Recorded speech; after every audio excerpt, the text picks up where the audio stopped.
Hi everyone, this is Caroline from Pario, Gallico. Now for our ancient food session today, I thought we would talk a bit about stinging nettles. As you might not have, well, a lot of opportunities to go out, if you have a garden or if you have just a road nearby you, you might well have all of these stinging nettles around you. Now they are quite low, they are quite small for the moment, but to be honest, that's the best time of the year to actually harvest them for consumption. So if you want to eat them, and the point of the video is you can, they are excellent, they're both tasty, and they taste a bit like spinach with a bit of a hazelnutty taste. They're both excellent and really good for you. Also, you cannot be mistaken, or I really doubt that you can. I mean, stinging nettles, the first thing to know is they are stingy. Now, the thing is about stinging nettles, what is actually the sting, especially if you are around with children, that's really important. If you look at them, there's a lot of little hair all around the leaves and the sides and on the stem. That's what stings. That's full of, I can't remember the name of it actually. Folic acid. Folic acid.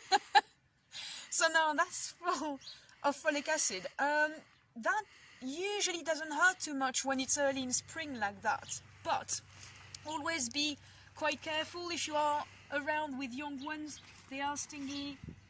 They might hurt. Now, if you really want to, you can use some gloves. Otherwise, you have to just grab the nettles and pull. If you want to harvest them to eat them, usually we take about the 4 top leaves, these ones. If you are really picky, you can take the tiny little ones, but genuinely, all of that is good. These are not too bad either, but they begin to be a bit big. So here you go. Just go at the base and don't hesitate. I usually hesitate, so I'll let you know if I sting myself. Not today! Woohoo! So for the moment, that's what you want. Don't worry too much about that part. We will cut it down later. Harvest a good handful of them, depending on how many people are eating. But a good handful of nettles will make enough, well, a bit like spinach, just to be an accompaniment. Now, I don't advise you to start with a massive dish of just nettles. What I'll do is I'll harvest some and I'll show you another recipe later on. Alright? Another thing about nettles that I find really important for ancient foods, they have been around in Britain, in Gaul, in Germany, all around the Celtic world for a long time.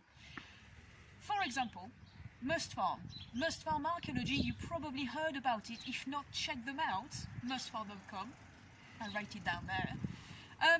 It's a Bronze Age site that has been incredible. It's the British Pompeii, if you like. That's how people call it. It's an amazing site, especially for me, because you have pots that have been found completely intact from the Bronze Age, with the meal still inside and a spoon in it. And one of the meals is nettles too. Alright, so we'll see you later for another recipe. Okay, so back in the kitchen for the moment. I left the nettles I picked yesterday in a container. You can do that or you can eat them right away. I would like to present to you a recipe I really enjoy for breakfast. It's very simple and also it doesn't take much ingredients, which can help at the moment. So you need your nettles, some bacon and some eggs. Basically, nettle and bacon omelette. So now the first thing you need to do is to get your nettles and to wash them thoroughly. You never know what can fall on them outside in the nature, both in your garden, and try to not pick nettles just on the side of roads, because that's always more dirty with all the cars coming by, okay? So you don't have to chop them off the stems yet. Wash them in cold or tepid water and strain them. Now, if you are doing that with children, don't hesitate to use some of these, because the nettles, even cut, are still spiky, they are still stingy. So use your hands if you want to. I can personally because I have terrible hands. But feel free to use that kind of things as well. Then you will need to chop off the stems, and that's when I show you what to do. Alright. Here you go, so we have nettles that I chopped the stem off for the moment, just in leaves there. When you have the top of the nettle, so you remember you have the 4 small leaves and maybe the 2 biggest ones as well, you will still get that tiny bit of a stem that has still some stinging hair.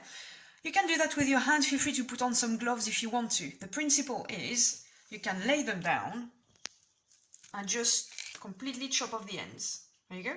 So all your little leaves are now separated and you don't need to do much more than that. Once again, if you have really big leaves, that shouldn't really be the case, but if you do, you can cut them again. Now all that can be chopped off if you want to. Always remember, you can use nettles exactly as you use spinach. They taste pretty much the same, with a bit of a hazelnutty taste, and they can be used in curries, in omelettes, in quiches, especially with this recipe. I have nettles, and I picked some leaves or wild garlic as well, that I chopped off. You will need a little bit of bacon, and to be honest with you, I have one last egg. So all that will make a small omelette but tasty. If you have more eggs and some milk, you can also make it into a quiche or into a bigger, well, omelette or quelque chose, as they call it in the medieval ages. And for the moment, I will fry the bacon first, then put the wild garlic and the nettles almost together, and end up with the egg. Right, so fry your bacon first. And remember, it will stay a few minutes in the pan still to cook the nettles and other vegetables, so it doesn't have to be incredibly crispy and cooked, otherwise you might burn it. Then I'll add white garlic. If you don't have any, you can replace it by spring onions or really any kind of thing like that, even clove garlic if you want to. I just happen to have an awful lot of white garlic. Right, oh, that smells very good. I'm hungry now. And you can put your nettles directly in the pan. Hop. There we go. Make sure to roast the nettle, and I might at some point actually show you, put a bit of boiling water as well. That's because to remove the sting from nettles, you need to cook them, you need to submit them to heat. You can boil them, so if you want to use them as spinach in a curry or anything else, really anything else, blanch them, boil them for a few minutes in a big pan of salted water. Now these ones, you can roast them, you can pan fry them, everything will work, but you need to cook them thoroughly, otherwise they still might be a tiny bit stingy. Personally, I always worried about cooking nettles, and to be honest, I never had a problem, even in pots, even over an open fire. Some people, pretty brave to me I find, even eat them raw, but you have to eat them in a specific way. Cooking is as far as I go. And you see this big batch of nettles suddenly turned into very small amounts of wilted leaves, exactly like raw spinach. So I leave them cook for a tiny bit of time, and I might, I'll show you, add a little bit of water. Up.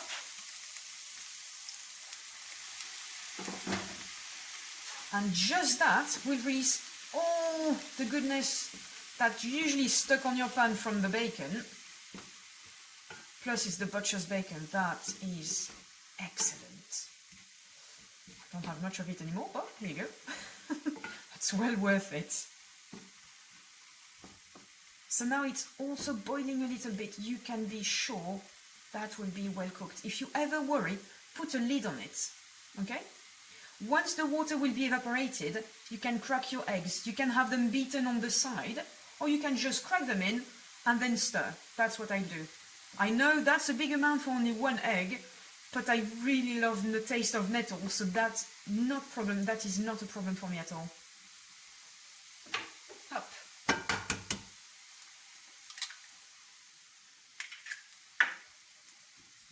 There you go. I know, omelette purists will probably cry when watching this, but hey, that's really something fun you can do also with the children at home.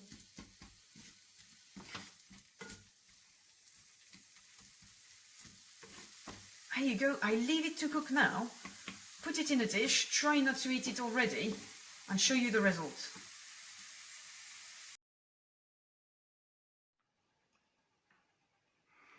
There you go. So that's that's my breakfast, bacon and nettle omelette. I know I had only 1 egg, so if I had more, I would put about 3 for that amount of nettles and bacon. Now, that wouldn't really be possible as an Iron Age recipe, which is what I want to specialize in. We didn't have any frying pans, so that's the problem I have for omelettes. But what I would definitely do is a nettle stew with probably lentils and bacon. Bacon and lentils go really well together. A bit of wild garlic once again, and that is gorgeous over an open fire. Trust me, and if you can, try it at home. Now always remember for the nettles what we already said. Don't pick too many of them. Don't pick them from the side of the road.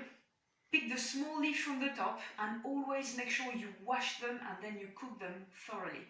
And you will be fine. So children, if you try this at home, and if you liked it, let me know. Bigger children, if you tried this at home and you make some, let me know as well. Have a good day, everyone.